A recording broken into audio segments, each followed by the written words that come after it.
yelling by that wall.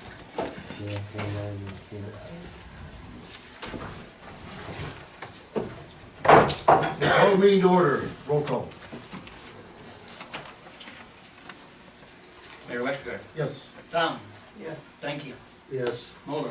Yes. Woltman. Yes. Reese. Yes. Okay, no one for public forum. Consent agenda, any additions, corrections? Have motion to approve? Second? Second. Roll call. Woltman. Yes. Mulder. Yes. Thank you. Yes. Tom. Yes. Reese. Yes. Okay, we'll open the public hearing on the proposed budget. Do you have any input from the public?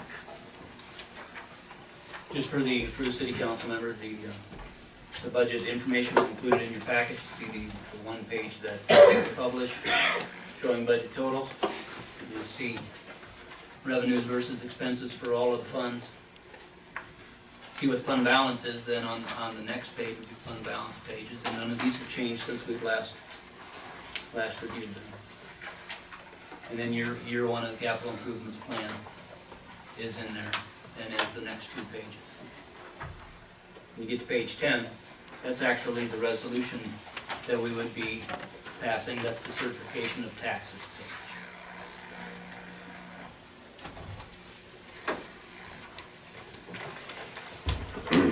No further input, I'll close the public hearing. We have a motion on 1812, wait, excuse me, 1811, approving the budget. I'll make that motion. Second? I'll second. Roll call. Okay, Stankin. Yes. Reese. Yes. Woltman. Yes. Tom. Yes. Muller. Yes. Okay, we have, I'm gonna move up the 7th Street drainage bill. Would you like to address the council? Yes. At the time that they were doing it, I told them you can't get water going uphill. And we had a thaw.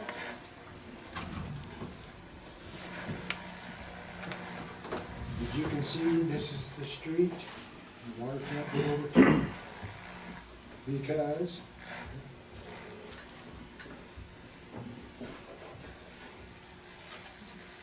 see how high the street is compared to the water running over in terrace. That terrace was put in there in 1984 by Rich Clausen to hold the water to bring it to the street. See the water running, it's running back here where these things and stuff are. I got, you seen it. These two guys seen it, but I'm up So the terracing was done. in 1984 by Rich Clausen. That's not the problem. The problem is, I've had it since then. Here's the water running down, it's supposed to be running down the street, but you can see it misses the drain. Completely misses the drain. It's felt, So there wasn't a problem until they did this. there was no problem with this until they Did the street. did the street. And the street, and the water runs down behind my house, runs down into the valley, runs into basements of other people's houses because of that. Water is not supposed to run that way. I would like to know what you have, any ideas. I sure appreciate Bill Leonard's coming up today when I called him and did it right away, and we got it running the other way. But it's washing the gravel from the parking lot from the other side. And on the other side of the drain, on the school side, they put in a short drain tube, which is about 6 to 8 inches lower than the street to get the water that runs from the school property. It won't run into that drain either. It runs in back into the behind the school. Now, I talked to the school, and they're willing to, if your engineers, or however you want to do it, go out about 12 feet, catch where that water started to run, and put an intake there to get it to the. But there's that terrace.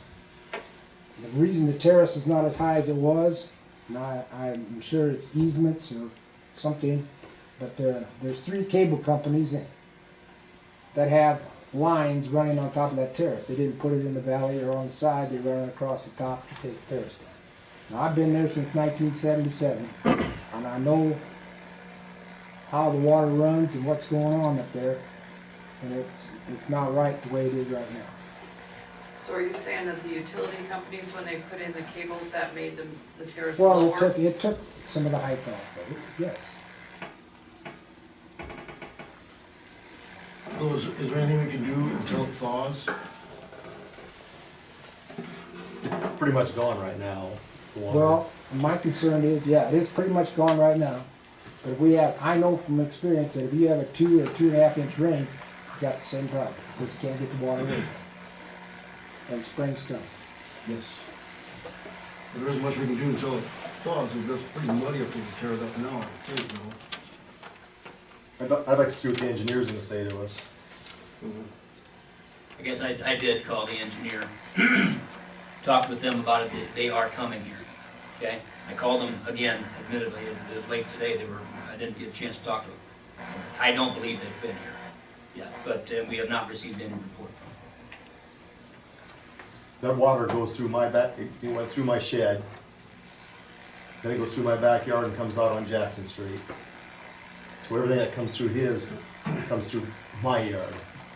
I'm sure, Bill, we're gonna get it fixed. And I'm not very happy either with it. Well, I mean, when the engineers were there and they're doing the street, I tried to tell them that they got it surveyed.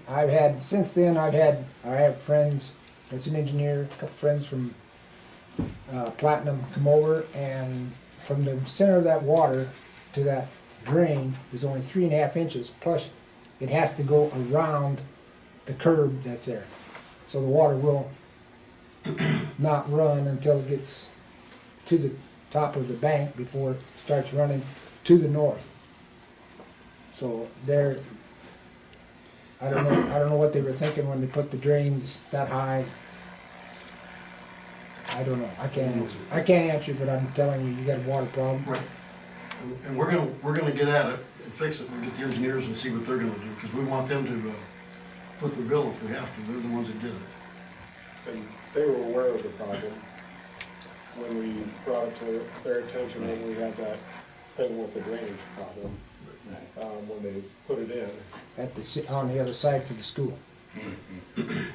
last summer. But by driving by there every day, that, I could see where that would probably solve the problem by putting a drain out in there, or something. I think they should address the street myself. Well, that's, yeah. I agree with that. 'Cause I'm telling you, my shed has silt in it, it's got dirt in my shed Yeah. from that water. And that's never happened before. I guess I just really remind you, there's an opportunity yet, I think, this spring, because the contractor is coming back to fix all those cracked panels up there. Right. So they're replacing those, and if there needs to be any additional work, there's still this opportunity that can happen. When they get here, Bill, we'll let you know. How's that? That's fine, but We got a problem, we wanna fix it. you gotta fix it, because it's not only gonna affect me. I happened to be home that day. I had 2 bags of sand put around my basement. And I knew that it was coming down, because I've had people who live down the line are really gonna, if it has a 2 inch or 2.5 inch rain, you're gonna have the same problem, only worse. So do you think that berm needs to be rebuilt, though, irregardless of what else happens? And berm will hold if you have the water to get away, but if it has nowhere to go, you can't. Okay. And the school's offered to put some kind of dirt back up on top of there and reseed it, but I mean, We'll have to wait for it to dry out before we get out there and tear it up. But we'll let you know when the engineers get here and what they come up with. I'm sure Bill will be right up there to let you know. We're bringing the engineer right up there. I hope I'm there. Okay, thank you, Bill. Thank you. Okay, resolution 1812. Pass, or, now, Sewer this treatment is, lagoon. yeah, this is the resolution. Pass one down for Dave, too, and pass that around. Dave had prepared this, this resolution, then we did go ahead and close on that property. So we have closed on it, exchanged funds for it, but you just want to talk through that a little bit, Dave? Right, we closed on the sewer lagoon site, Mr. Hauser, price is listed in the resolution at $202,650. And then we also acquired easements from Mr. Hauser along with 2 other property holders. And this resolution would approve the acquisition of that real estate along with the easements. And I've got the attachments on this one that I brought with me. So. I guess, just as you look at the bottom of the page, those are those 3 easements from Hauser and Watson Wilson. And those are the associated dollar amounts that go along with that. Okay? The Hauser and the Watts easements are executed, the Wilson easement is not. Now, just talked with Mike Green about that. And, you know, he didn't anticipate any issues, but it's not executed, it's not signed. You know, we ought not to approve that here tonight. Hoping that would happen in the next couple weeks. So this resolution then validates the purchase of the land and then does execute the easements for Hauser and Watts. Make a motion to approve the resolution number 18-12. With the exception of the Wilson. Yes. Is there a second? I'll second. Roll call. Boltman. Yes. Stanky. Yes. Moeller.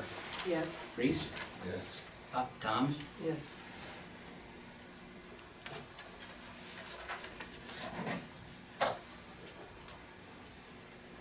Okay, resolution 1813, we're gonna have, Todd, you talk about that? Yes, I'm Todd Peniston with Beanster and Kim. I'm here in place of Bob Beanster tonight. He was not able to make it. Basically, open up to any questions that you might have about the project. Kind of a talking currently. It is an area lagoon followed by a staggered treatment system, which is an attached growth type of process that used to be you put an area lagoon in, that's all you needed to do. Since the last 10 to probably 15 years, DNR has made the ammonia nitrogen discharge limits for area lagoons a lot more stringent, so we have to follow it up with what we call the stagger process. We're going to run 2 new sewers to the site, one to the original treatment plant, one also, the second one down Quincy Avenue, which is down north and back a little west of there is where the treatment plant site will be. We're also going to extend a 4-inch water main down there that provides water for the plant. We're also going to have ultraviolet disinfection for E. coli, meet the new limits for that. It's in the current permit. And we've got a bid date set right now of April 11th, with council action followed on April 16th. We've got it right now, we've got it scheduled for fall of 19 to be complete with the project. So we're anticipating a little over a year and a half, not quite, to complete the project. If that has any questions, I'd be more glad to answer them. Typically, how many bids do you usually get? For a project that size, probably, I would anticipate 6 to 7, maybe more. We've seen a lot, there's a fair amount of bidding activity that's going on right now. So really, I would anticipate a few out of, since you're close to Nebraska and South Dakota, I would say you'd probably get a few bidders out of there as well. So, but we'll pretty much paper the whole area with project information sheets to get the word out about the project and see how many bids we get. Are we ahead or behind other towns that are doing the same thing? You're kind of right in the middle, actually. We wanted to take bids back in November, but we never got that done. Correct. We thought we'd get better bids. Right now, it seems like that there's a lot of bids going, projects being bid right now, so I think you'll kind of fall right in the middle with that. That's disappointing, we thought we'd be first. We all this Fonzie, we were worried about the Fonzie stuff, is that all taken care That of? sounds like it's working its way through. The DNR's going to get behind on that, and they did that on projects down on. That's still not resolved. Nothing I'm aware of, no. And that's my understanding, it is not resolved. And, you know, it's anticipated that it would be resolved anytime now. So much so that they feel comfortable in going out to bidding on it. With the hope certainly is that we do have the Fonzie before bid date. It just eliminates any any concerns from the contractors about them having any timing issues. Right. So, Is there anything on our part that we can do to try to speed up the process? you know, we can make some inquiries and call people, you know, and that's about it. I guess that's what I'm suggesting, I guess, is, Yeah, because we've, every council meeting for how many now? We've We're at a just been waiting, standstill, yeah. right? I don't know, would it be worthwhile telling them that we got this coming up at this date for the bid process, and would that be? Yeah, we sure can call him in. And Bob didn't mention too much about Bob, but Bob's kinda on the shelf right now, so, and he would be our main contact, so, we'll make some calls to the DNR then to see what we get for straight answers from them. Correct, we certainly follow up with DNR and keep the pressure on them. Okay.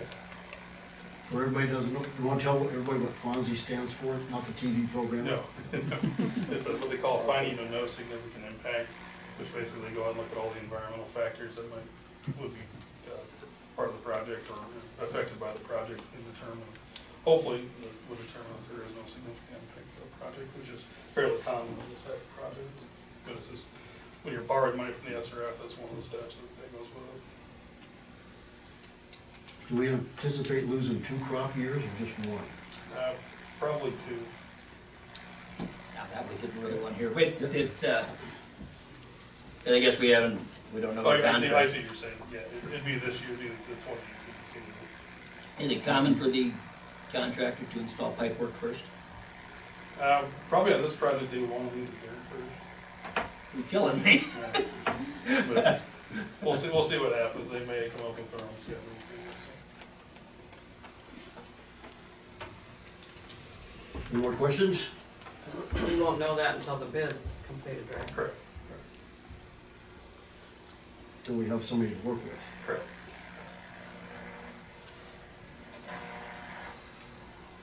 Now, if there's no more questions, we'll need a motion on resolution 1813. I'll make the motion to approve resolution 1813. Second? Roll call. Muller, Yes. Boltman, Reese, Yes. thank you. Yes, Tom, Yes. Okay, the Bike Arts project. Larry and the girls are here. Larry's hometown pride, and the girls have been working on the drawings. Okay, thanks. They've done a really nice job, so we appreciate the input. Suppose I have like a sign read out. Can I get the signed autograph with the date? Talking to Tanner, Bucks later. we're just about, he thinks we're in like $4,000 of what the cost of the project is. We had budgeted $5,000. yes. Good budget, so but the Sauk Rail Trail is gonna be a blue box. He's gonna cut that with his CNC machine. It'll be a 4-inch deep, and there'll be right now there'll be white LED lights inside that box. Larry would like to get colored ones. I'm still looking, I'm researching that. But he's gonna make the box big enough to hold the white LEDs for now. There'll be a plastic. How big is the blue part, John? The sign? Well, we're gonna cut it out of a CNC machine, so we're not sure how long it's gonna be. Okay. I would estimate that it's probably a foot a letter. Oh, okay. Yep. That's why we're putting it in the air 3 feet, because that's gonna hang down a little bit. Looks good, I like it. Very And nice. I was Very pretty nice attached job. to the old bikes. I like set it. your ways there. Well, no, I decided to give a little. The question is does everybody like the silver arch or the black arch? So those are the two things. That's the question. Black one was in your packet. That's the picture that's in your packet. And then we had Kay work on this and just took this same drawing and basically colored in the arch as silver. So I think we're getting down to where this is a couple of the options, and if we could choose one, we'd be ready to go. Just understanding that, of course, you get the 4 cutouts up top and the side. These are about 3 feet tall landscape block pillars. Okay. Now, also the idea had been brought up about making the pillars and basically making them look like they're natural stone, whether they'd be cultured stone pillars that way. So Still maybe up in the air a little bit, but it's, the bike arch itself is proposed to be about 3 feet higher in the air than what it was before. You know, at first I liked that black, but I don't really have a strong feeling about the arch itself. But that platinum one, you know, maybe it'll kinda look like they're just suspended up there. Cause you won't notice it as much. You think? I don't know. How heavy will this side be, you think? Not any heavier than the bikes. He's talked about the structure of the bike arch, that it's really strong. Okay. Because we wanted bikes that were cut out so the wind didn't catch them, that's why we're down to 4 bikes. We didn't want the wind to put too much load on there, but it's well built. Okay. He was, Friday, he had a guy come up and give him an estimate on the sandblasting and painting. But he wants to get going on this because it's a blacksmith shop. Pretty soon the farmer's gonna bring stuff in, so he wants us to get this done so he can start on it. He's already cut the bikes out, or cutting them out. So did the girls have a real preference on color of the arch itself? Have you seen it with the silver? I don't mind the black. I tend to like the black just because it seems like it's more of a contrast against the blue with the bikes and stuff. It just, My concern for the black would be the fading or the bird crap that comes on it, you can get that on the bikes too. you know.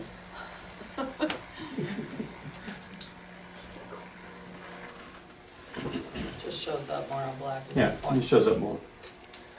Well, I The only thing about black, I would say would be that, Oh, okay. It'll be automotive paint. Maybe with some clear on it.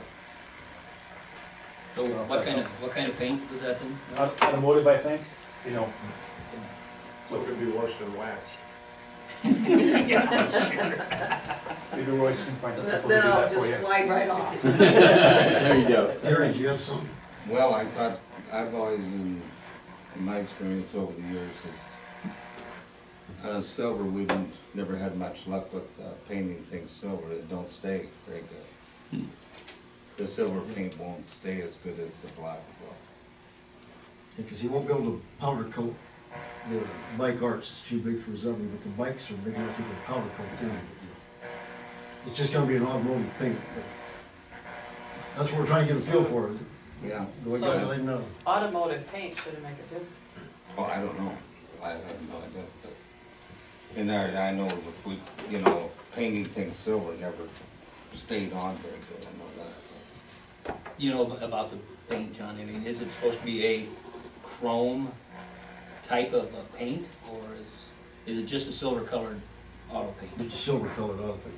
Kay thought to put some little speckles in there so it kind of, like some of the car paints, I don't know if he can do that. But he can put that on so the sun hits it, it will give a little glitter to it. I know the paint's a lot better than it used to be. We gotta come to some decision on color. Do you wanna vote on the color or what? I'll make a motion to go with black. And I'll second it. Do you want to approve the project with a black arch? Yes.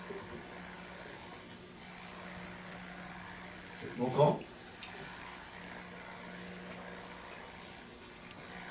Approve the project with the black arch. Okay, Wolter, Yes. Reese, Yeah. Should've made a motion. I'll learn. Bowler, Yes. thank you. Yes. Tom, No. Thank you for everybody's input, and the girls did a good job. Yes, they did. Larry's working real hard. Very Very good, good good job. Thanks, Good job. guys. I like the bike. I do too. Okay, Royce is not here tonight, Jeremy's here, but we have another replacement for a part-time police officer to replace the one that we don't put on the schedule. yes. Alright, so I'm sure you're aware we kind of removed one person from the schedule, leaving us with 2 part-time. I guess this is the time to decide what we want to do. To make things work for us, we really need a 3rd part-time person, if we want to continue down this path of part-time. The person that applied is Jeff Hansen. He's a DOT enforcement officer, so he is a certified officer, which we have to have. if we do part-time officers, they need to be certified. So he would qualify, the only thing he would really need is a shirt, and for Royce to fill out the paperwork and send it to the academy. So I guess it's up to you guys what path you wanna take from here on. We've been doing the part-time thing for 8 months now, it works. The fourth full-time person also works, so. Where's Jeff Hansen from then? From Shaler, he's got family here in town. Jack McGiver, you know him? Yeah. That's his son. Oh, yeah, okay. I've met Jeff, Royce brought him a while back. Yes, This guy's a goer. yeah, he's experienced, he's certified. So you're looking for a Motion motion to to approve. hire? Yes.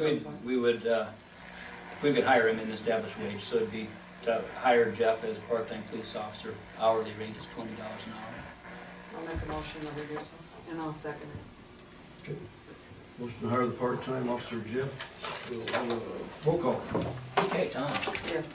Moller, Yes. Reese, Yes. Goldman. Yes. Thank you. Yes. Okay, Mayor. Yes. Gonna have a little discussion on that yet. This goes back really to the bike arch project, but it's on page 20. You wanna talk about that a little bit, Larry? Sure, we've had some discussion about putting a restroom down by the bike arch. That would be the pictures you guys are having there. So it would be a two restroom with a little storage area in the middle. That way we would attach our plumbing to the inside walls. And also our thoughts were to put a drinking fountain with a water bottle fill station on it. So that would go in the middle of the doors. And then we'd have an overhang on the front with some benches or picnic tables. And also an overhang on the back for the same purpose. So we're taking down the kiosk down there now. So we would put that kiosk on the side of the building underneath the overhang to help protect it from the sun a little bit. Also, we're thinking about putting holders for the brochures we have just got made for the, to tell us about the bike arches. Maybe some conversation about talking to the bars along the way that they could do some advertising on that too. And then also possibility of putting some electricity there, so for a possibility of a vending machine that we could sell water, Gatorade, whatever out of.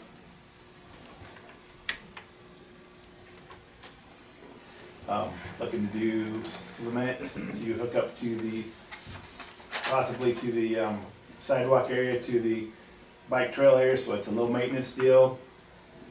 Also under that we would put our bike repair station under there too someplace. We would incorporate all that stuff under that somehow. So where is this thing gonna be located? Have we decided yet? Well, there's a little snag with that, I I think. thought so. Big snake. We need to have it on the west, well, it looks to me like it needs to be on the west side of the trail, because there's gas lines on the east side, and we can't build on top of the gas lines. So we don't have enough ground on the west side. That's right. So we're thinking across the street, or what are we thinking? It's a possibility. Or you're wanting to purchase ground? I thought it'd be better to have it on purchased ground, but Willie never gave any thought about across the street. It just, the, excuse me, the land ownership issue there is that the city owns, I think it's about 4 feet off the west side of the trail is the city's property line there. And we have easement from Gus Cleveland for that information kiosk to be there. We even have an easement from Gus to allow those trees to be planted, a row of crab apples. So if anything were to happen, we need to work with the property owner on that. And of course, nobody's talked to Gus is down south. But just the other thing, even if you think about planning on this is something that you want to endorse, that we would look to get plans in place and come up with some funds for it over the course of the summer and apply for a Sac County endowment grant then in the fall. So that could fund half of the project. And materials were at 12.6 plus plus block, plus labor, I mean, it's. Cement. Does it have to be engineered? We would actually propose this, really, we'd work with the men's club on this, that it'd be constructed by men's club and would be just a really similar design to the one down in Town Bay. Men's club had done that. Probably just about 6 foot bigger, maybe, wider. So it wouldn't have to be engineered No. like that? I guess we, Again, Preston? I think the bike coalition is on board too.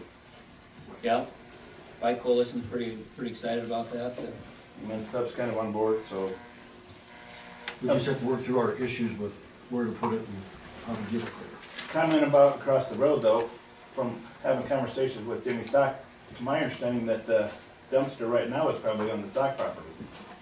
And that's true. So if you were gonna build it, it'd have to be on the other side of the water treatment plant, and that might put us back over top of the gas lines. I'm not sure if there's enough room there or not. You mean to the east of the plant? It'd be east of the water treatment plant, that would be back on top of the gas lines, because they go down that street. Would that be in the way of putting salt in the water treatment plant? Well, Larry's talking on the north side of the whole building, John. Then your water main comes through there, and then the sewer also goes through there. Because we Right couldn't put it north on of the the north building. side, because nobody even knew we had it there. No, the north side would be too far away. I We mean, did have it in the southeast corner of the intersection. But it might be right in the way of our natural gas lines. We haven't looked that far. so, I'm just saying might have to purchase property on the north side too, from Stocks or from Gus, if you were gonna do that. That gas line's right where you're talking to. Yeah, so it wouldn't work over there either. so we need to contact Gus. Ask, how much ground do we need? Or does he own it to the driveway for the funeral home? Basically, yeah. Okay. It's How a- big is it? 12, I don't think we have dimensions on there. I don't, what did we measured that, was it like 12 foot by 20 foot, something like that? 20 foot, wouldn't it? 12 by Yeah, 20? we wouldn't need a lot of space, but you wanna have a little bit. Yeah. and you want to have a little bit around it too, so you don't get any line all the time. And also just, I guess, know that there is no sewer that's very close. You know, it's half a block away or more. So it does end up being an undertaking, but doable. Where's the funeral home hooked up to?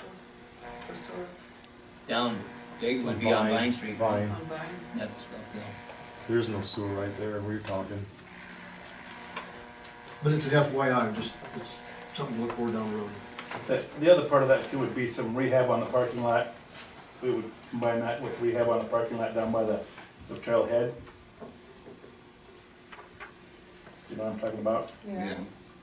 Who owns that? City. That's it. We're at that, You mean putting We're it at down the- there if we have to? Is that No, what no, you're no, talking no, there's just a small parking lot down there, Right. and it oh, has highlight, it has line poles around the outside Expand front it. border. So we were talking about taking the poles out, making the parking lot bigger. If you put 3 pickups in there, Yeah, it's pretty full. right. And Scott says you guys own farther to the south, that we could expand it. oh, yeah, we do. If you ever seen that fence line, I mean, we own to that fence line that's way Right. back in those trees. So, But, Um, like, back to the sewer thing, how are you gonna go? You gotta go a long ways. How are you gonna get there? it's downhill and over more towards where Larry Bun connects into, which is, I say it's half block. So, I guess That's what just we know have. that it ends up being a pretty big Yeah, exactly. deal. But Blossom might be your closest, Scott. Blossom Street. The neighbor across the alley To the to the west. to the east. You don't wanna tie into somebody else's sewer, Larry. He's already tied into TV Steve. Those two houses are hooked together now. Larry's, you talking about tying into their sewer, Larry? Well, I mean, wherever there goes, That's private sewer there. so they go to, It goes to Blossom. okay. I mean, that's quite a ways, and that's gonna be extensive. That's what we got Bill. yeah, there you go. That's why we're just talking about it. That's what we're doing. Okay, we will move on to Rich, NMPP. Maybe, Bill, do you wanna tell us why he's here? We've had customers, ask about hooking up. We've had both wind and, solar power installations. And we have no plan in place right now. We need an ordinance in place to do any of this stuff. Right. Protect us.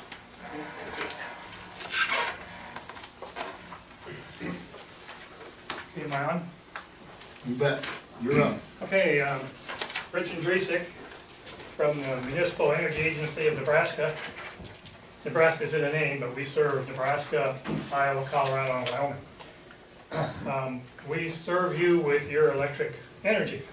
So, we're providing, what I'm doing is going to our participating members like you and telling you about the interconnection policy that we wrote, that we are offering to you for free.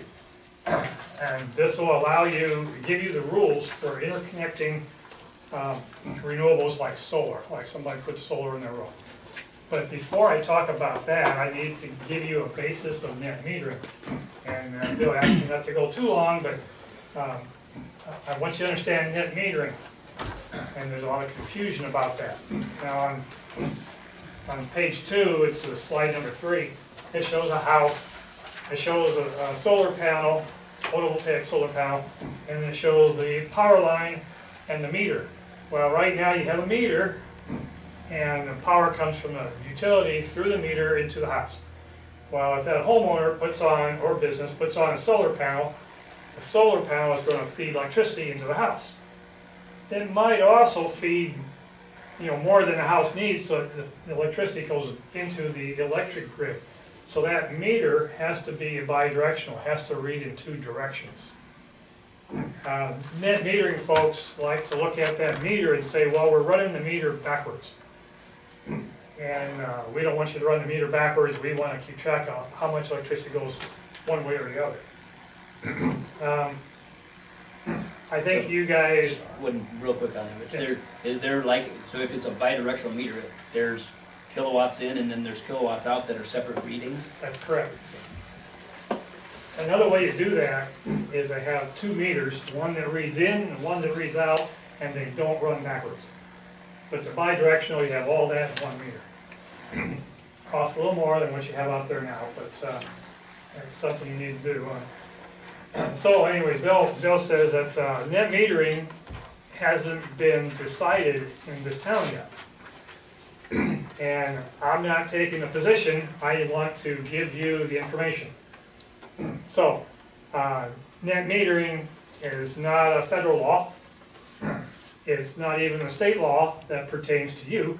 Net metering in Iowa pertains to the 2 big investor-owned utilities, and municipalities don't have to do net metering. However, what does pertain to you, you can do net metering, and I would encourage you to do net metering.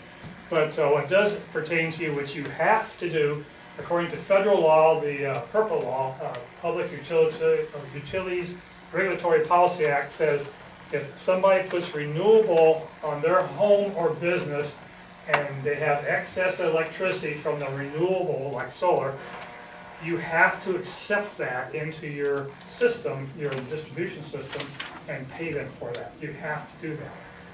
That's not the same thing as net metering. Net metering is if they have extra electricity, the first thing to do is they with that solar cell, they feed their home. If they have extra electricity, it goes into the power grid, into the distribution system. And then later in the month, when they need electricity, they want that back. So they treat the electric utility as an energy bank. They send you what they don't need, and then they want it back later. That's net metering. If you don't do net metering, then what you're going to do is you have to accept that power into the grid, and you pay them for that. And then everything they take is at retail. Now, I hope that's kind of clear. Net metering is better for the customer. This other method, the PURPA method, we call energy purchase, is better for the electric utility. okay? Not everybody does net metering. South Dakota doesn't do net metering unless the municipalities want to do it. Nebraska requires net metering. Colorado and Iowa don't force net metering on municipal utilities. And I've got in slide 4, it shows how much net metering is limited to. And I have some examples in here, and for time, I don't know if you want me to go through the examples. Basically, it shows net metering. If you have 1,000 going in, 800 coming out, the net is 200 going into the home. You charge them for the 200, not for the 1,000. But if you don't net meter, then you charge them for all the 1,000 going in. You pay them for all the 800 coming out. So you charge them the retail rate just like you do today. What you pay them, you can decide. But by federal law, you can't pay less than, well, that's not true. By Nebraska law, you can't pay less than avoided cost. By federal law, you don't have to pay more than that. But what you probably want to do is pay avoided cost. What do you save? What you save is the fuel to make the electricity. You know, you don't save Bill's time, you don't save any truck time, you don't save any wires, you don't tear down any wires. What you save is the gas or the coal that you don't use to make that electricity that the customer's making themselves. So we say that costs 2.5 cents per kilowatt hour. So we can talk about those if you like sometime. I have some examples on here about some curves showing some, the load and the impact on the utility. But that's basically net metering. If anybody has any questions on net metering, I'd be glad to address those. Otherwise, I think you guys can decide if you want to do net metering and how high to go. I suggest 25 kilowatts. Colorado says 10 kilowatts for residentials and 25 kilowatts for businesses. What's a kilowatt? A home is usually about 5 kilowatts. So I want to go to the interconnection policy, if that's okay. I understand you don't have an interconnection policy. We want you to have an interconnection policy so when somebody walks in the door and says, I want to put solar in my home, you're ready. You don't want to be reactive, you want to get ahead of this. So we have an interconnection policy. It's been used other places. I think we got it from Kansas, and our attorneys went through it, I went through it. This policy is used in about 30 members within me. And we're offering it to you for free. We just want you to be ready in case somebody wants to put solar on their home. This policy is drafted for net metering up to 25 kilowatts. You can change that. You can say net metering up to 10 kilowatts. You go down to Breda down the road here, and they have this policy, and they changed net metering to 80 kilowatts because they wanted to help a customer, a commercial customer, put on a large solar setup. The policy goes up to 100 kilowatts. So what I wrote in here is net metering from 0 to 25 kilowatts, from 25 kilowatts to 100 kilowatts, which is getting pretty big. The power purchase. Everything they deliver to you, you pay them avoided cost. Everything you deliver to them is retail. There's no netting of those kilowatt hours. So you can change some of those numbers. Over 100 is a very large system, very special, and so you want to tackle those case by case. The policy lists the requirements to connect. You got to have rules, okay?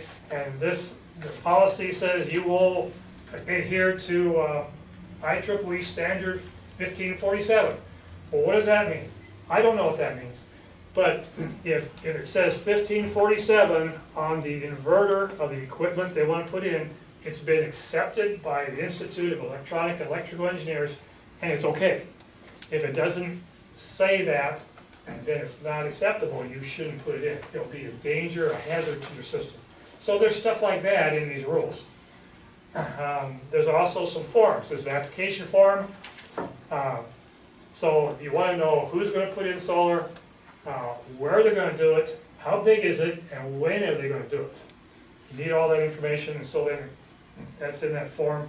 There's an agreement, it's like a contract. The customer signs the agreement saying, I've read the rules and I will follow the rules. And then there's a certificate of completion. You wanna know when it's done, okay? And then you can go out and inspect it. Inspecting is touchy subject. The customer needs an electric permit in order to install this thing. It's not Bill's job to inspect this and say this is safe. Not his job. His job is to go out there and say, it has the equipment we want it to have, it has the meter, it has the disconnect switch where my people can reach it without getting on a roof or a ladder, and then he'll say it's okay. And he can look at it and say, or his folks can look at it and say, it meets IEEE standards, it meets UL standard, it looks like it's a good system. But as far as being safe, the electrical inspector has to look at that. So there's a bunch of things you can adjust to your utility. I have a one-line diagram in here. It says connection requirements. You'll see that there's a meter socket on the generator circuit. That's not the meter that's out there today. It's a meter on the generator circuit because we want to know how much electricity is being generated by that meter. We mean, not we, Lakeview. Okay, it's federal guidelines that we need to collect that data and report it to the feds. There's also a disconnect switch on here. It's your option if you want to put a disconnect switch on there or not, so the customer should pay for it. But I haven't talked to a lineman yet who didn't like the idea of a disconnect switch. If they're doing line maintenance or repair or storm outage stuff, they can go to the disconnect switch and throw it, open it, put a padlock on it, and they know there's no electricity coming from the customer into the system.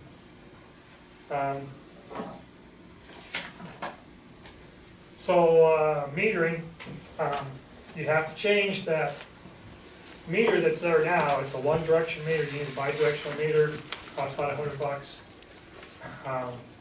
We need to have a meter on the generator, which I mentioned. The customer puts in a meter socket, but your responsibility is to put the meter there, and that could cost up to $300 because we need hourly readings. So you need to buy a meter. In the so I cover everything there. In the collection policy, on the application form, it has fees. And it's going to take Bill's folks some effort, some time to inspect this thing, to do the paperwork, okay, to take a new meter out there and put it in. And so you can charge processing fees, a one-time fee, to set all this up. And what I have in there is $250 for net metering, up to 25 kilowatts. If it's larger than 25 kilowatts, I have $500. You can make those fees larger or smaller, or take them away. Avoided cost. If the customer sends power into the system, then you need to pay for that power, whether it's net metered or energy purchased. Whatever you pay for, you need some kind of rate. And we typically call that a voided cost. I mentioned earlier the voided cost. What you save if you don't provide that energy is the cost of fuel. So mean is providing your electricity, so your avoided cost is our avoided cost. It's 2.553 cents per kilowatt hour. That's what's in the interconnection policy. You can make that bigger if you want to encourage solar. You can pay more than that, but that's what I suggest. So I tried to go through this kind of fast. That's the interconnection policy, net metering. I know you're not gonna approve it tonight, but I hope you look that over. If you have any questions after tonight, Bill knows how to get in touch with me. I'd be glad to answer your questions on emails or phone calls or anything, however I can help. Did I muddle things up? I just got one question. Sure. Like a solar, how many solar panels does it take to get 25, or to run a house like that? Well, if you have, the typical house is about 5 kilowatts. Solar panel is about 330 watts, about a third of a watt. So 15 panels would take care of a house. And how much is a panel? You got me there, I don't remember. Costs have been coming down. I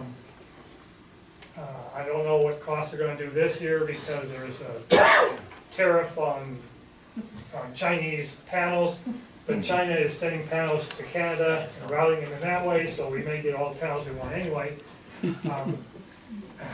I really don't know what they cost. If you wanna put panels on a typical house, I'd say $20,000 to $25,000. Oh. Wire it up, buy the panels, wire it up, everything. Start to finish, 20 to 25,000, is my guess. So like Wall Lake now, they put that one, Glidden REC put that, or, SAC, I guess, whatever, Glidden REC anyway.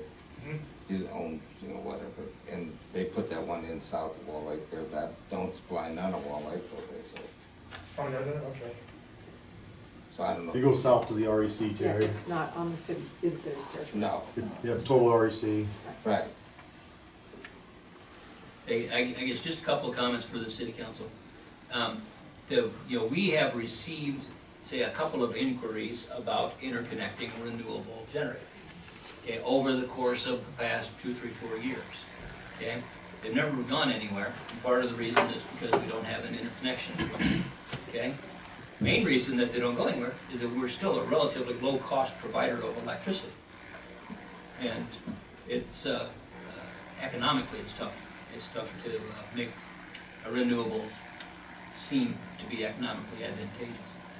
But the other issue that I just want to make sure that everybody has a good grasp on is the concept of net metering versus the concept of reimbursing through avoided costs, because that's going to be our issue that we talk about a lot.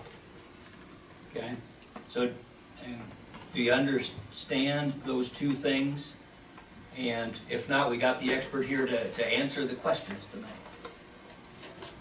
Are there any other towns in Breda close by that have this policy? That you know of? Close by, no.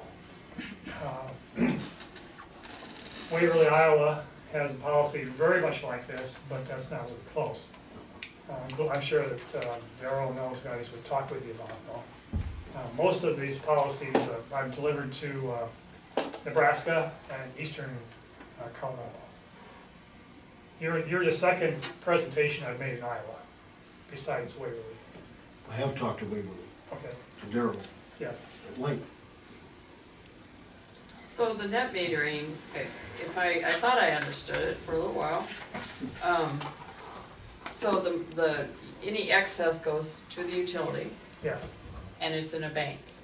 right. And then they just take it back when they need it and we don't charge them anything. Well, it depends. That's one of my examples here. Look on slide 6. Well, actually, flip over to slide 7. Slide 7, I have net metering on the left side and power purchase, energy purchase on the right side. So let's say that the residence uses 1,000 kilowatt hours in a month, but during that month, they provided 1,200 kilowatt hours to the utility. That means they got back that 1,000. What Okay. page are you on? It's page 4, page 4, slide number 7.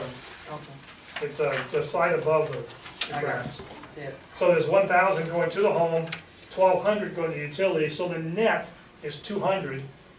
So the customer generated 200 kilowatt hours that month, more than they needed, and so they send that to utility. So the utility, that's already been netted.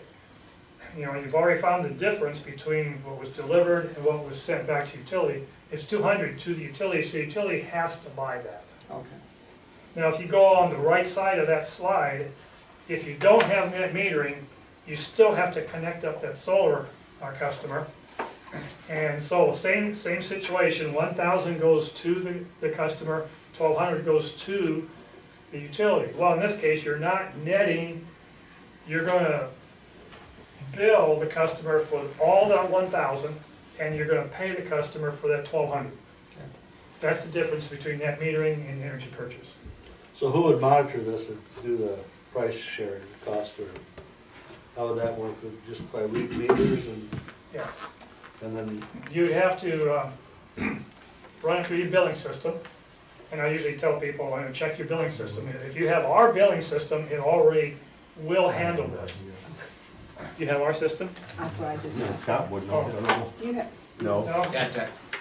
oh, Okay, we'll make you a deal. that's what I'm afraid of. So, if you can check your system, your billing system, and you don't have any metered customers now. If you have a handful of customers, it's not that hard to do them manually. So, but the meters have to be read, you have to get those two readings, going into the home and coming out of the home, okay, you need to do that.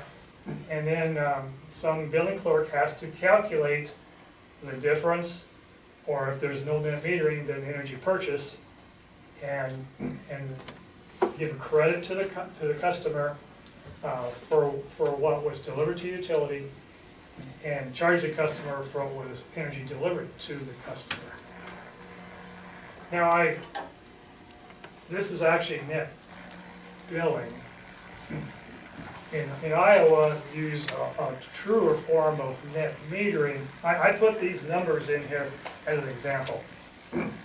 So, at the end of the month in Iowa, if you have 200 for the net for the month, 200 going to the utility, you wouldn't pay for that 200.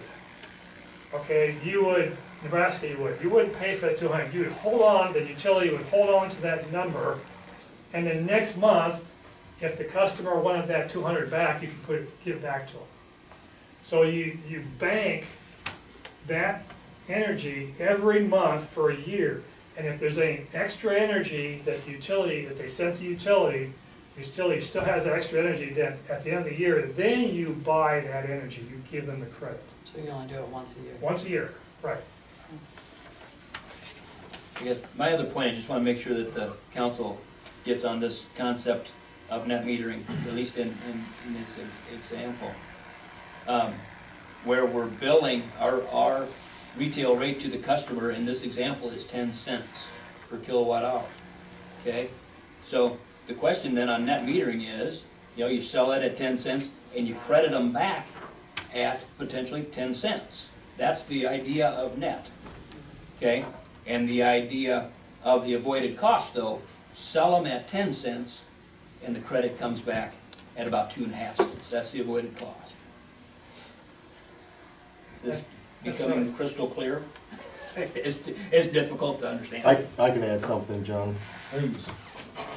When you do net metering, our rates include the power of buying power, all of our costs, building electric lines to that customer.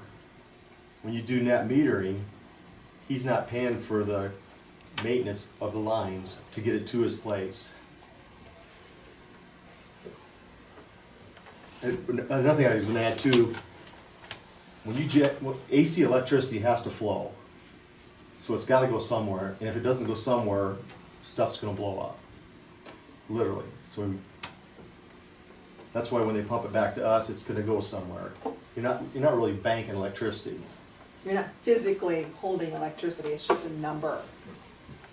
And then. It's and going then- to our other customers and. Right.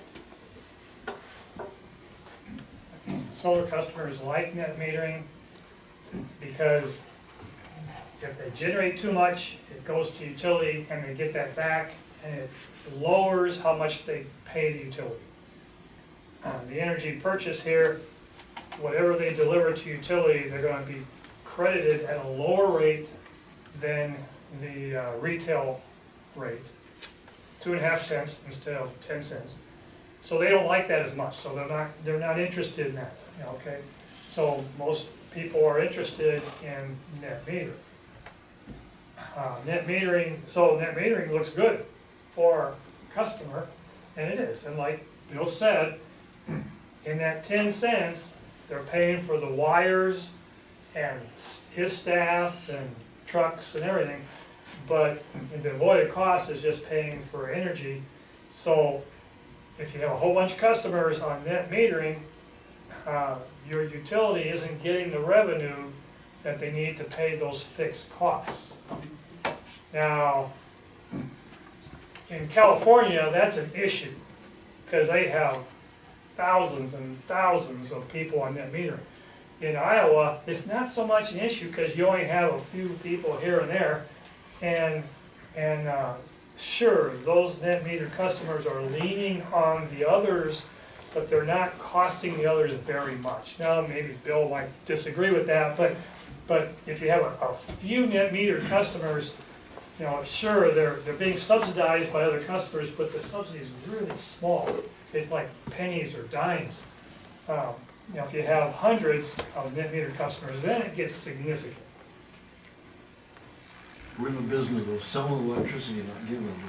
This is true. I guess for the council, you know, the intention, Bill and I's intention is, as we had Rich come to speak to us tonight, is really informational. We'd like to have a discussion about this policy, and that policy is in your packet. It starts on page 23. That is the proposed policy that we would work off of. And unless Bill would disagree with that, there's not a whole lot of different changes in there that we would look to make. The big question is net metering versus avoided cost. So for action tonight, I guess I would encourage no action, and we would need to have that discussion on what the policy will consist of. Any more questions? What you're gonna charge them to hook up, Scott, would be a question also.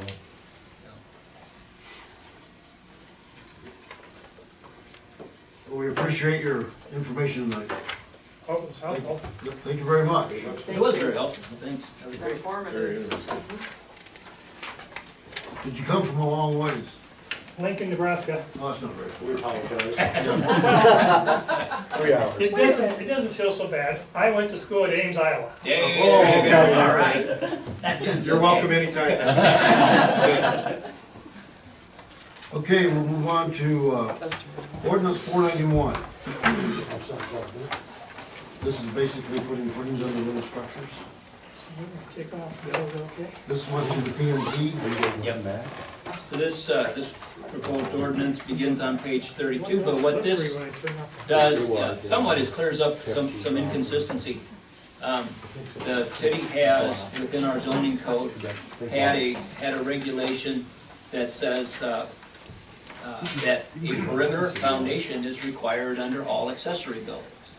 Okay, well, in fact, it's been implemented for years that accessory buildings, little sheds on skids, are permitted. They still gotta get a building permit and everything, but they've been permitted, okay? So what this does is clarifies that, the issue in regards to foundation. And this now would make a change to the definition that accessory structures that are larger than 150 square feet shall be constructed on a slab, have a foundation, or be permanently anchored to the ground. So that's the recommendation from the planning and zoning, and we would then just change this definition, and then there's a couple other sections below it where we're actually removing some verbiage from that so that it refers back to the changed definition.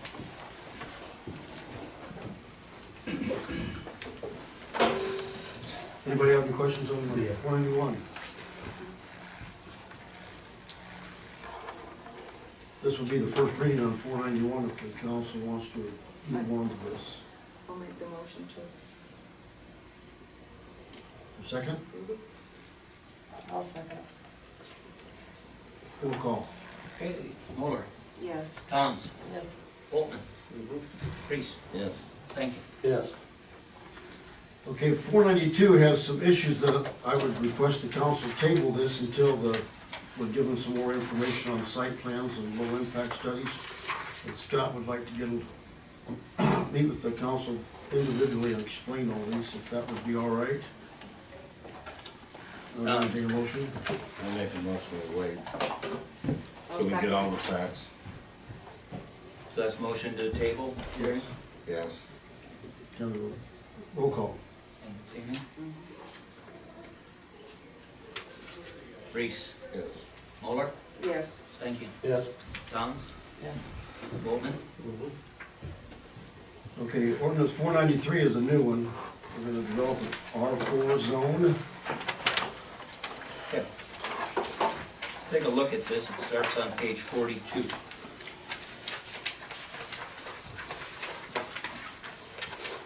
Within our residential zoning code right now, we have an R2 zone that allows for single-family and duplex structures. We have an R3 zone that allows for single-family, duplex, and allows for multifamily structures under certain parameters with a maximum of 12 units per structure in an R3 zone. This makes some changes then by creating an R4 zone, which is designated then for higher density residential districts. Okay, so as you look at this on page 42, the permitted uses, residential uses, assisted living, condos, apartments, townhouses, multifamily residential. So it's intended to be more dense residential. Now, on the bottom of page 43, you get into more of the requirements about the lot area and yard requirements, that type of stuff. So, this establishes, say, lot area, where it has a minimum lot area, 10,000 square feet, and that's for up to 3 dwellings. And then you gotta add 1,000 square feet for each dwelling in excess of 3. And that would be the lot area. Looking at the top of the next page, this establishes minimum lot widths at 100 feet. And it does have that exception about entry points off of the cul-de-sac. Then it has front yard setbacks, and this is where it starts to become incremental based on the height. The front yard setback is at least 30 feet, and see what the height are, that you add 5 feet for each 10 foot of height over 35 feet. Okay? So if it's 30 foot setback for heights that are 0 to 35, if the height is 35 to 45, the setback is then 35 feet. So it's incremental that the larger the structure is, the more setback is required. The same thing applies then for side yard setbacks and for rear yard setbacks. But the larger the structure would be, the more setback would be required. You see the height on that though, that it does set maximum height at 60 feet.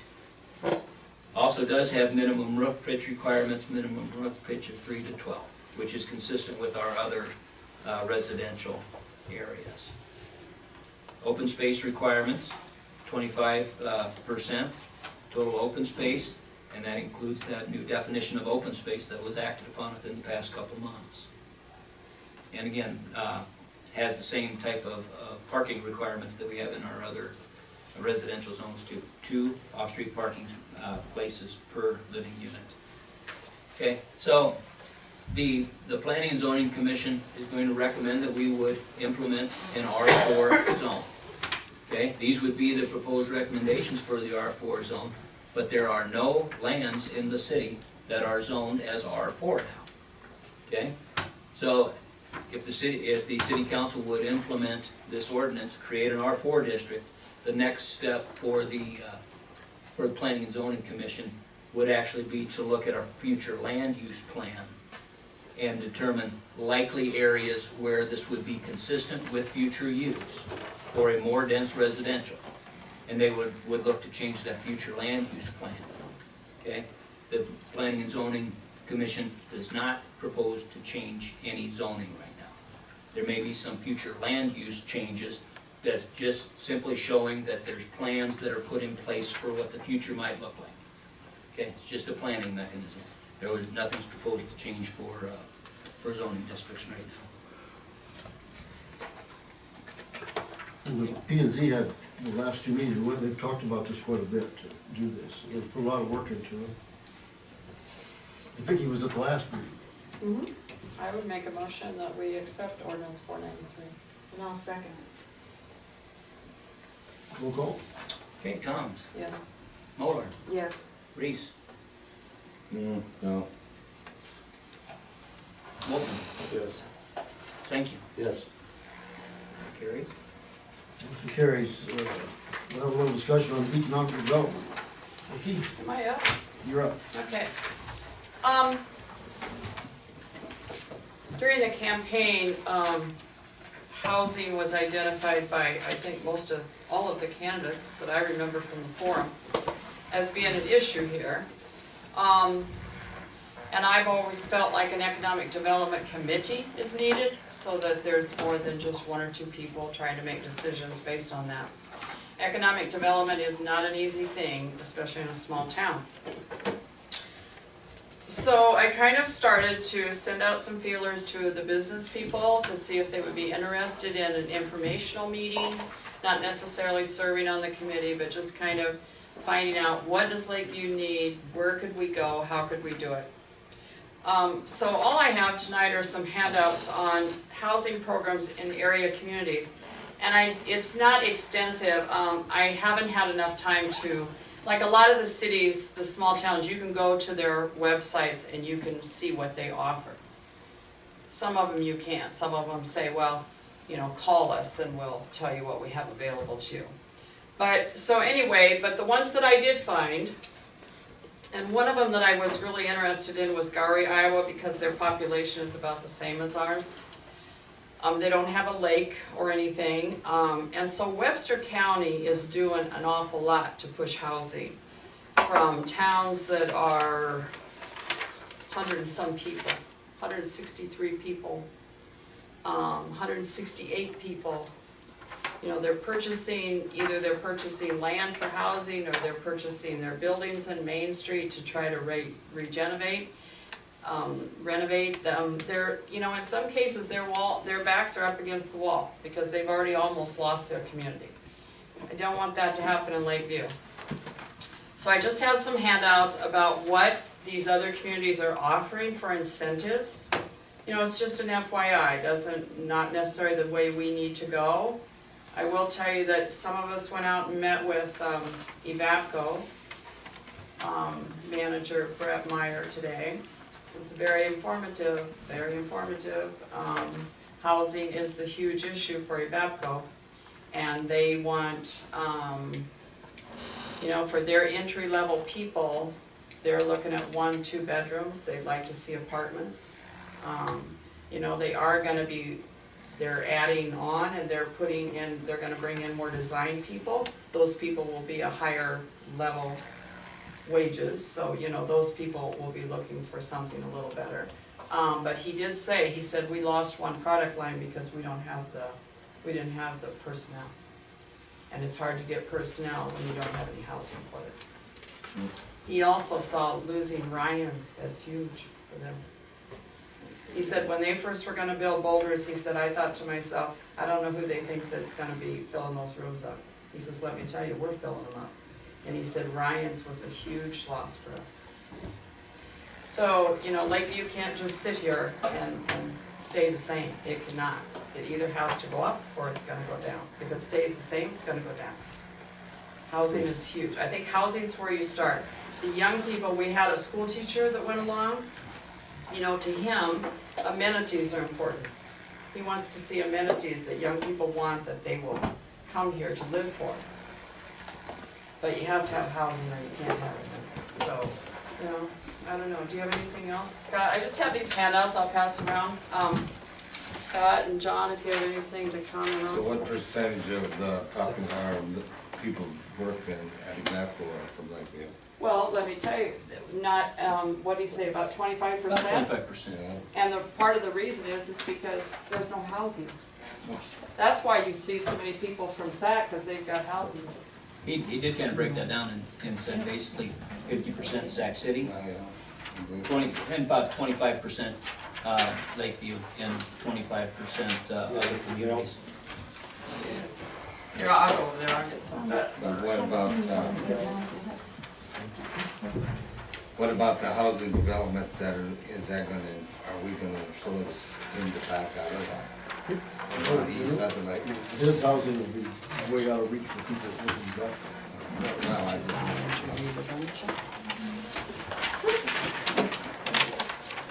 Yeah, one more. You want one more? Yeah.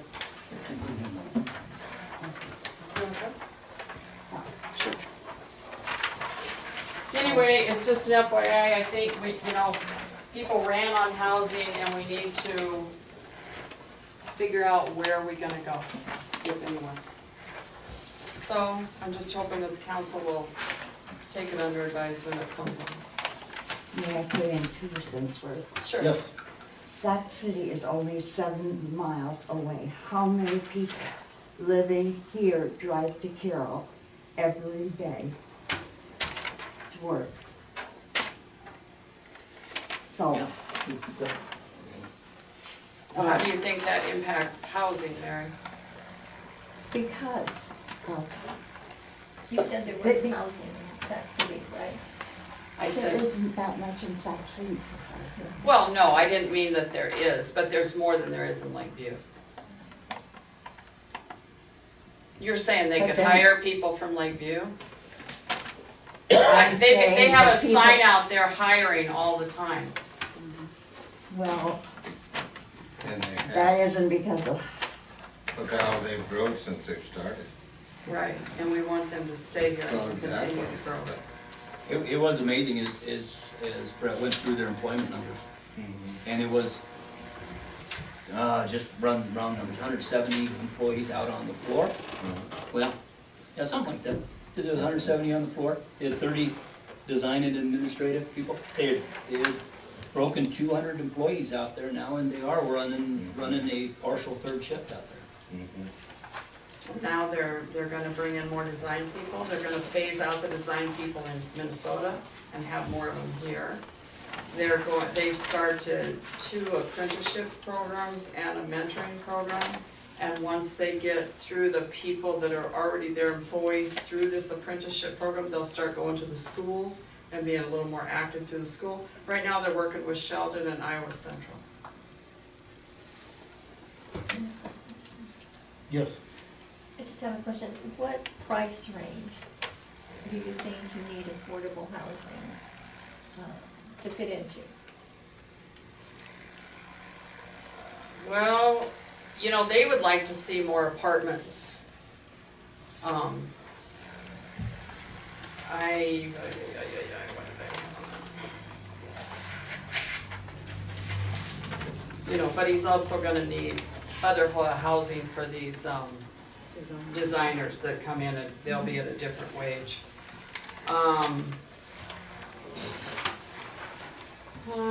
What did he say? Housing, rent, utilities, they're looking at something within a $400 range a month, you know. So, you know, when they're coming in on the entry-level job, I think the way VAPCO is set up is the entry-level jobs are kind of entry-level pay. And if you kind of get through this, how would you call it? Probation period, or if you stick, he talked about that. You become vested. Invested. And then they have a really strong retirement and a benefit package, he said, that almost can be, you know, we can compete with anyone, you know, even in the cities. But that entry level is where they're having some trouble. Minimum wage job to start entry level? No, I think they're, Still 11. $11.60 an hour on up. You know, they're wanting welders, electrical, So they're working, that's why they've started with this apprentice program. Right now, I think they've got 4 students doing an internship. They had to put them up, these students had to pay to stay at Boulders, because there was nowhere for them to stay. So it's just, housing is a huge issue for them. And they're trying to compete with I suppose the other Evapco plants too, to get designs into this Evapco plant, so. It's just, these things aren't easy. It isn't easy to, we want to do a development, let's go buy this land and hire somebody to come in, but I'm just saying that if we don't do anything, I mean, we have that lake and it has certainly been an asset, obviously, and so, but it also drives up the price of housing, So they're struggling to some degree. And we have to keep jobs here, and we have to have people living here. It's just, if I may, Mayor, just a couple other comments on an economic development group. And Vicki started to kind of get an economic development group together. And the city council had then set aside some money for our economic development group. And there's an opportunity here for some training that I know some members of the economic development group want to go to. And this Roger Brooks is coming to Manning in April. And we've had several people show interest in that. So we would like to be able to pay their $60 registration fee. And again, we've set some money aside in the economic development fund for that. So I guess I'd like to proceed with that. You want a motion? Not necessarily, I guess. I Okay. plan to unless anybody has any question. Okay.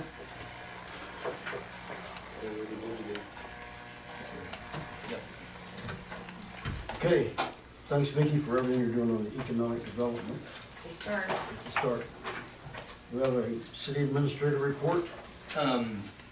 Yeah, we went through that 7th Street drainage issue already. So I do have a few other things. This one's new, it's not in your packet. If you talk about the Water Carnival Adopt a Float program, the Water Carnival is transferring from lighting those floats where we had always gotten generators. You had to run out and pick up generators and then get those all loaded up and everything, and they would light the light bars there. We'll make a transformation to using LED lights that are they're powered by a battery. We're anticipating using a little lawn tractor battery to power these lights. So we've started an Adopt a Float program where it costs $150 for folks to adopt a float, and we are up to 6 or 7 folks who had committed to adopt a float already. So we're doing really good. We told folks we want to adopt 15. We at least need to get 13 done to do everything like we would have done in the past. My question to the council is, can the city adopt a float? And I would actually pitch that our share would be $219.84. That is, we purchased the needed equipment to do the first one to get it trial.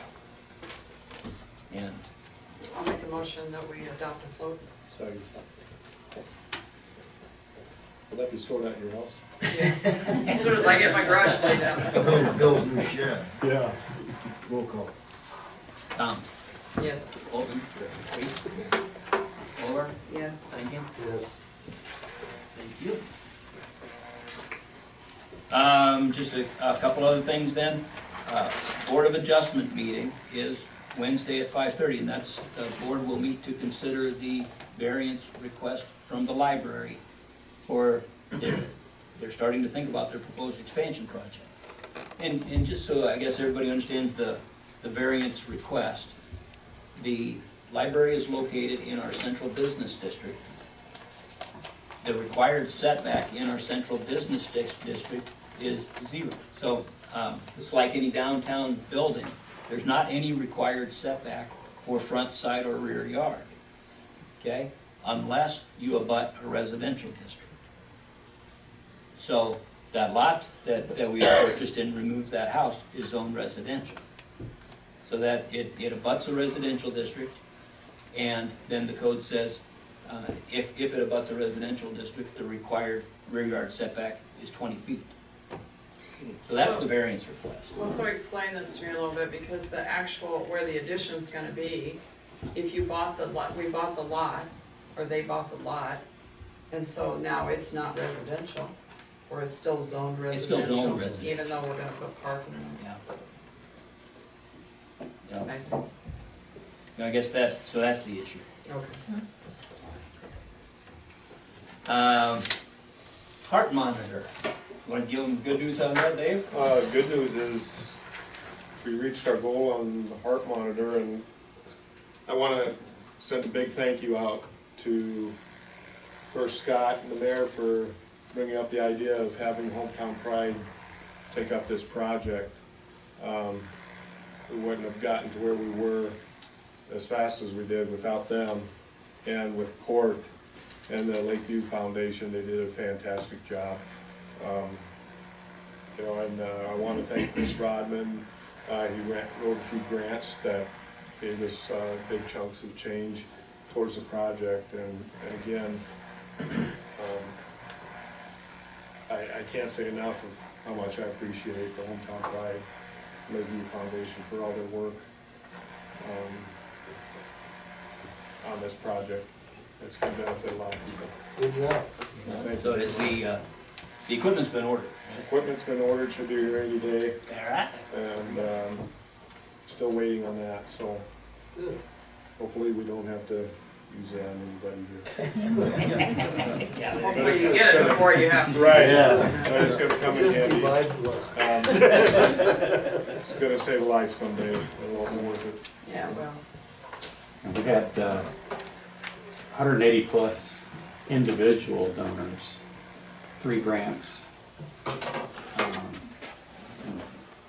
to participate in this. And with the amount of mailing that went out, I think that's a huge percentage. So I was very pleased to see that. As of today, we had, I think it was 32,400 something that we raised. In a short amount of Get it time. by March 1. In a short amount of time. Yep. Yep, we had 32,000 on February 28th, and then as of today, I think it was a little over 32,400. And thank you to all of the people that donated to that project. It just shows you how communities can come together to really work at a common goal to benefit a lot of people. So we're into our next fundraising effort already, which is Fish House then. Dave and I and the mayor, Court, we had went up to talk with the Board of Supervisors.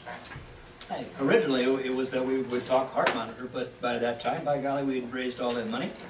And we ended up talking Fish House with them. And anyway, the county has then committed $5,000 towards that Fish House match. So we need to pay that $26,500 needs to be paid to the DNR by the 1st of April. So at the next council meeting, there'll be some formal action brought before the council to authorize the payment of the remaining amount. So, and we've had some funds come in, getting any updates. Approximately 4,000 And private funds. and then I know Ben's working with Sportsman's Club and They pledged $2,000. Isaac Walton League, and we talked with the Blackhawk LPA, and certainly looks like they will participate somehow. so you're saying that by the next council meeting, you're gonna have an exact figure? Well, that's- we'll figure out how much money has been raised, and we'll need the city to commit to that, The balance. formally commit that balance that we can pay it. Okay. And we did not get the Wells Fargo grant. I got notified of that this week, or end of last week.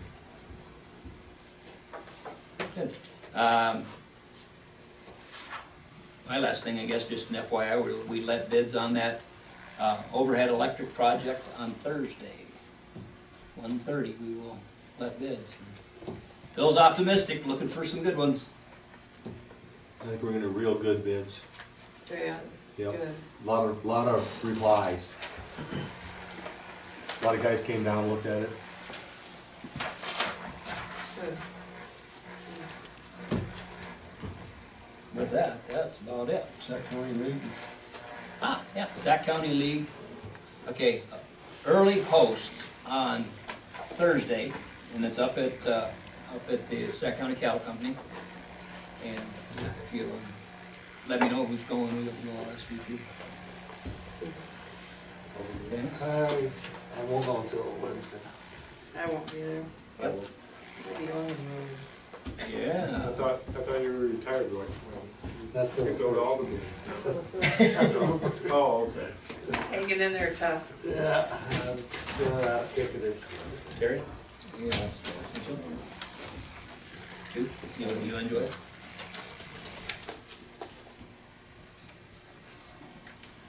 The program is on the GIS. We're gonna try that one again, try the program for 3 months in a row now, we'll see if we can have the meeting. Good thing it's not like tomorrow. Yeah, there you go, sure. That's all we have. We have a motion to adjourn? I'll make it. Second. Meeting adjourned.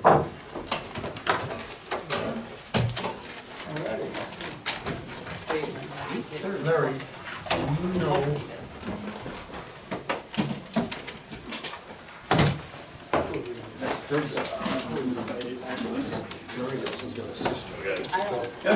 she wanted to donate money to this project. I can get it. She wants to just money from her mother's number. Find that number, I'll call her. She wanted to get a bench and a shade. Bench was $2,000. Yeah, I wanted that too.